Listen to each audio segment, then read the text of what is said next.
trial for Alek Minassian, the man who drove a van onto crowded North York sidewalks, killing 10 people, injuring 16 others in April of 2018. That trial set to begin today. Now, it's going to be held virtually over Zoom, and it's expected to take several days. City News reporter Adrian Ghobrial joins me now with what's expected. And Adrian, so it's not a matter of determining what he did or if he did this, the suspect. It is whether or not he'll be held responsible.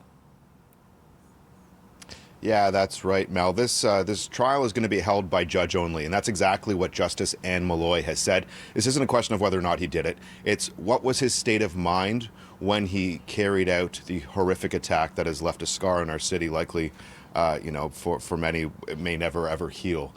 So they're going to be looking at whether or not he was able to comprehend exactly what he was doing in the moment of the act. We're going to hear likely from at least two forensic psychologists, one from the defense, one from the Crown. They're going to be arguing his state of mind.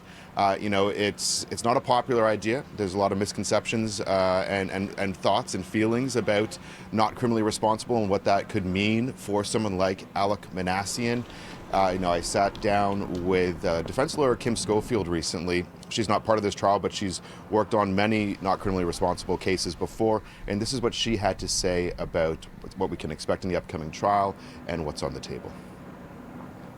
The law is well established in this area, and it's always unpopular, always. And it's really unpopular with everyone. There's no winners here.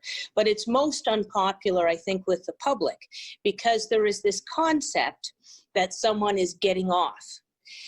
Someone is being let go or excused of the criminal sanction. But criminal sanction can only follow culpable criminal acts. Okay, Adrian, so we will be watching for those arguments, but what will be interesting is how people will be watching. Typically, as a reporter, you go into the courtroom. Everything is different this year. Families won't be able to do that either, but there is a way for people to watch. Yes, that is right. For members of the media, like myself and you, Mel, and our colleagues, for victims' families, and for members of the public, they'll be able to go to the Metro Toronto Convention Centre. That's where they will be live streaming the trial. Now, also because it's virtual, Justice Malloy, the Crown, the defense, Alek Minassian, also witnesses, they're all going to be in different places. No one will be in the same room while this trial takes place. It's going to be taking place over Zoom. I'll be following this story for City News. I'll be live tweeting it. We'll be following it along. Obviously, lots of public interest. Again, this is just a horrific incident that took place in our city. So, for myself, I'll be able to go to the convention center. I'll be able to Zoom as well. If it's a day where I can work from home, I'll be doing that from home as well.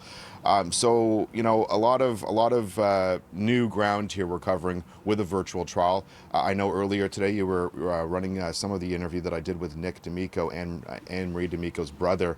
And, speaking with the families of victims, they're a little bit uneasy about it being virtual. They feel like perhaps if this was held traditionally in a courtroom, that they could be around other families and there'd be that support network for them. Unfortunately, that doesn't appear to be the case this time, though. Like I said, many of them will be able to go to the convention center. Maybe they can find some sense of solace, and coming together there should be an unprecedented trial for multiple reasons. A difficult one to watch indeed, Adrian, and this is just a live look right now outside the Metro Toronto Convention Centre. The trial expected to get underway early this morning. We will continue to watch and stay with Adrian's story tonight. City News at 5 and 6 and citynews.ca. Adrian, thank you.